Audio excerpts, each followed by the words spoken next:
બે દિવસ અગાઉ આમ આદમી પાર્ટીના પ્રમુખ નિરંજનભાઈ વસાવાએ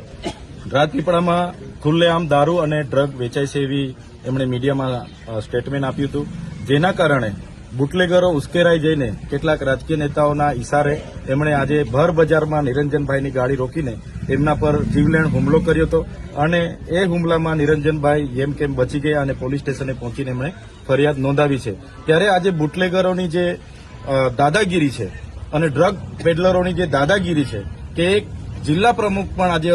સુરક્ષિત નથી, ત્યારે સામાન્ય જનતાની તો શું વાત થાય। ત્યારે એમના પર કડકમાં કડક કાર્યવાહી થાય, એમના પર જે જીવલેણ હથિયારો હતા એ જમા કરવામાં આવે, એમની ગાડીઓ જમા કરવામાં આવે અને એમને લેસ્ટેડ બુટલેગરો જેટલા પણ છે એમના પણ કેટલી એફઆઈઆરો ભૂતકાળમાં થઈ છે એ યાદી સાથે આવનારા દિવસોમાં કડક કાર્યવાહી થાય, તડીપાર પાસા સુધીની કાર્યવાહી થાય એ અમારી માંગણી છે। અને જો પોલીસ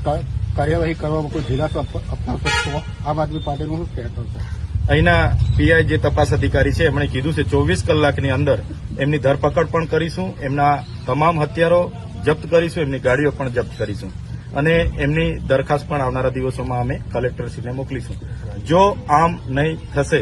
તો અમે બધા જ લોકો નિરંજનભાઈ એમના પરિવારની સુરક્ષા માટે રાજપીપળામાં ભેગા થઈશું, એસપી કચેરીએ જઈશું અને એસપી સાહેબને